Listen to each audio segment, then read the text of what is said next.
আসসালামু আলাইকুম রহমতুল্লাহ বারাকাতুহু। সবাই কেমন আছেন? আশা করি সবাই ভালো আছেন।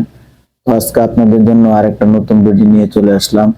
কিভাবে আপনারা ফেসবুক পেজে ডুয়েট ভিডিও গুলা এডিট করবেন এবং সঠিক নিয়মে এডিট করবেন যাতে কপিরাইট না আসে। তো সম্পূর্ণ প্রচেষ্টা আপনাদের আজকে আমি দেখাবো ক্যাপকাটের সফটওয়্যারের মাধ্যমে। তো চলুন, ইউটিউব চ্যানেল থেকে দেখছেন এই ভিডিওটা, তারা অবশ্যই আমাদের ইউটিউব চ্যানেলটা সাবস্ক্রাইব করে দিবেন। অবশ্যই ভিডিওটা আপনাদের হেল্প। তো চলুন সরাসরি মোবাইল স্ক্রিনের মাধ্যমে দেখায় আপনাদের।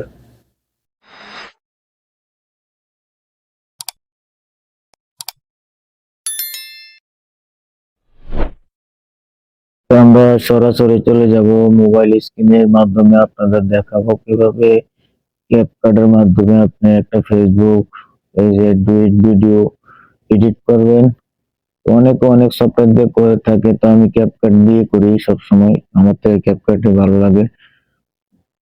তো এডিট করার আগে প্রথমে আপনার ভিডিওটা ইউটিউব বা ফেসবুক টিকটক থেকে যে ভিডিওটা ডুয়েট করবেন এই ভিডিওটা নামিয়ে নেবেন, ডাউনলোড করে নেবেন। ডাউনলোড করার পরে আপনারা ক্যাপকাটের মাধ্যমে আপনারা ভিডিওটা এডিট করতে পারেন। আমি সরাসরি চলে যাব ক্যাপকাট এডিটর সফটওয়্যার অ্যাপসে, ক্লিক করব। ক্লিক করার পরে একটা অ্যাড আসছে, একটা দেব। তারপরে আপনার নিউ প্রজেক্ট নামে যে একটা বড় করে দেখতে পাচ্ছেন নিউ প্রজেক্ট, এটা ক্লিক করব। আমরা ক্লিক করার পরে আমরা যে ভিডিওটা ডুয়েট করব এই ভিডিওটা নিয়ে আসবো এখান থেকে, যে আমি প্রথমে ডাউনলোড দিয়ে রাখছি, এটা ডাউনলোড করে রাখলাম। এই ভিডিওটা এখানে অ্যাড করে দেব।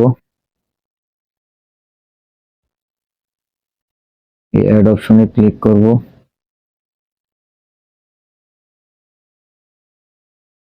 অ্যাড করার পরে ভিডিওটা চলে আসছে এখানে। তো এখান থেকে আমি ভিডিওটাকে ক্রপ করে নেবো, একটু ছোট করে অর্ধেক করে নিব কেটে। এই জন্য আমাকে ভিডিওটা ক্লিক করতে হবে প্রথমে, যে ভিডিওটা আছে এই ভিডিওটা আমি প্রথমে একটা সিলেক্ট করব। এখানে সিলেক্ট করার পরে এখানে অপশন চলে আসবে ট্রান্সফর্ম নামে একটা অপশন আছে, এখানে দেখেন ট্রান্সফর্ম নামে অপশনটা ক্লিক করব।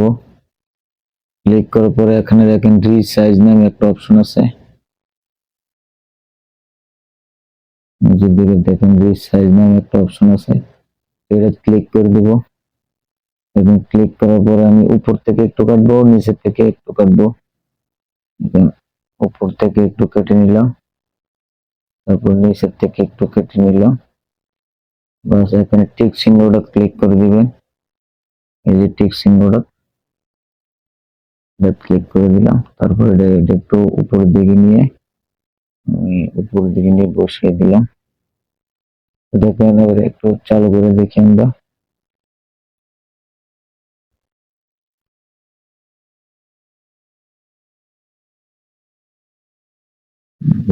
তো আমরা যে ভিডিওটা ডুয়েট করব এই ভিডিওটা নিয়ে আসবো এখান থেকে।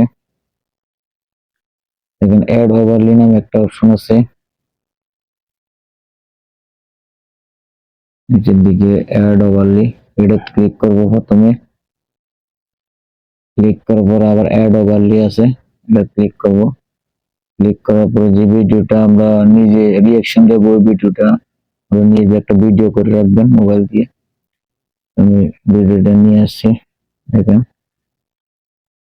আশা করি এখানে অ্যাড অপশন আছে, অ্যাড করে দেবো। অ্যাড করার পর দেখেন নিচের দিকে বসিয়ে দেবো। ওটা আমি এটা ইউটিউব সাইজের মোবাইলটা একটু পাতায় রেখে আমি ভিডিওটা করছি, ভিডিওটা এই জন্য আর কাটা লাগে নাই। তো এখানে আমি ভিডিওটা বসিয়ে দিলাম। আমরা যতটুকু রাখবো এতটুকু লাগাবো আমরা, বাকি অংশটা আমরা কেটে দেবো দাগ বরাবর। দিয়ে নিচের ভিডিওটা ক্লিক করবেন, নিচের ভিডিওটা ক্লিক করবেন, দেখেন এখানে লাইভ এই অপশনটা আছে, এটা ক্লিক করবেন। এখানে আমাদের ভিডিওটা অন হয়ে গেছে, আমরা বাকি অংশটা কেটে ফেলে দেবো। এখানে ডিলিট অপশনে ক্লিক করে দেবো, ভিডিওটা সিলেক্ট করবো, সিলেক্ট করে ডিলিট অপশনে ক্লিক করে কেটে দেবো। দেখেন আমাদের তারপরে যে একটু টেনে আমরা বড় করে দেবো।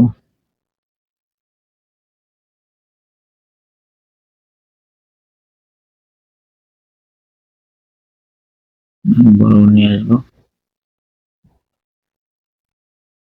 আমরা এখানে ওয়াটারমার্কটা ক্লিক করে কেটে দিব এখান থেকে।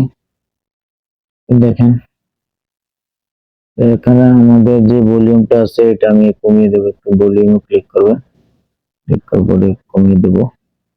আমরা চাই উপরে ভিডিও ভলিউমটা থাকুক, উপরে ভিডিওটা ক্লিক করবেন,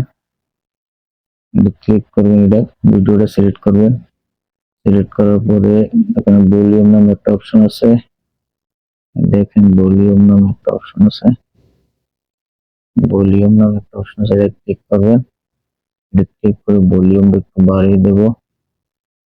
এখানে টেক্সটে ক্লিক করব, ক্লিক করার পরে আমরা ভিডিওটা আমরা হাই রেগুলেশন করে দেব, রেগুলেশন করে আমরা ভিডিওটা এক্সপোর্ট করে নিব এখান থেকে।